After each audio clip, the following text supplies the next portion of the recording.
Tu nous révèle en exclusivité le classement des meilleurs lycées dans le Rhône. La France se classe dans la moyenne, c'est pas très brillant, avec à chaque fois un niveau en baisse en revanche. Est-ce que c'est grave, docteur ? En revanche, une fois encore dans ce classement, ce sont les inégalités sociales qui restent le point noir de la France.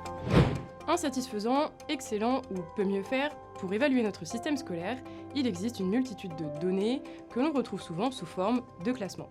Ces classements ont une vertu, ils nous permettent de comparer. C'est dans l'air du temps, mais cela peut présenter aussi certaines limites. On en parle avec Éric Charbonnier et Béatrice Gilles.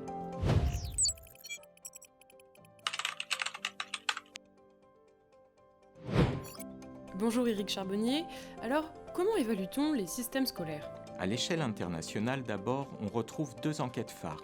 L'étude PISA de l'OCDE, qui évalue les acquis des élèves de 15 ans dans plus de 75 pays. C'est à travers cette étude qu'on constate que les élèves en France, par exemple, sont moyens en maths et que les inégalités sociales restent à un niveau très élevé.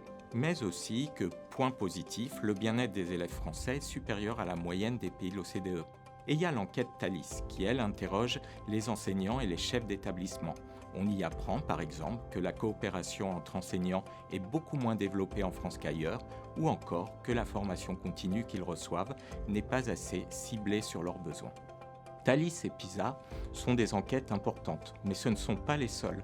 Il en existe d'autres spécialisées sur différents sujets, comme le numérique, l'enquête ICILS, les mathématiques et les sciences, l'enquête TIMSS, l'enquête PEARLS sur la lecture ou encore l'enquête ICCS sur le civisme. À l'échelle de la France, la plupart des données sont collectées par le service statistique du ministère de l'Éducation nationale, la DEPP. Il organise les enquêtes sur le système scolaire, que ce soit le niveau des élèves, les pratiques d'enseignement ou encore la mixité sociale. Et il y a aussi, bien entendu, les données sur les examens nationaux, comme les taux de réussite et de mention au baccalauréat.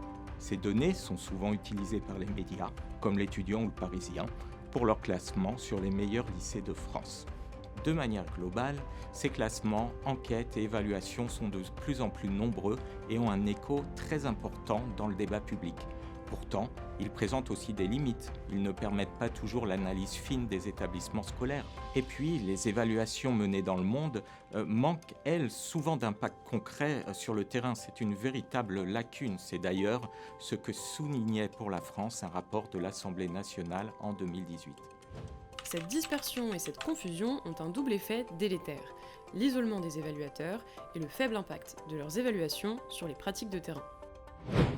En France, partant de ce constat, le Conseil d'évaluation de l'école a été créé en 2019.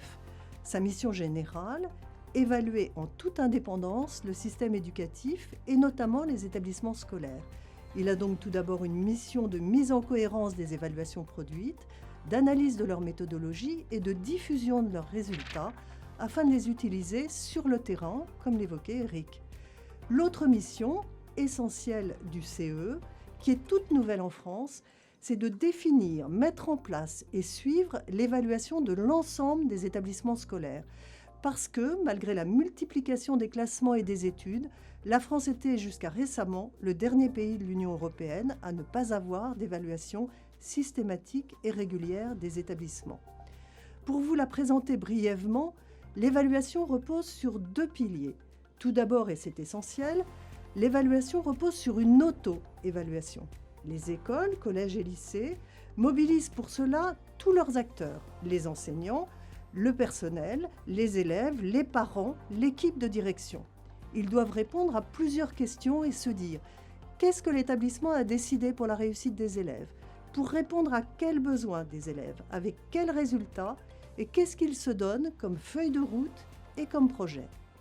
Et puis, dans un second temps, l'établissement se prête au regard d'évaluateurs extérieurs chargés d'accompagner la définition d'une stratégie adaptée aux besoins des élèves.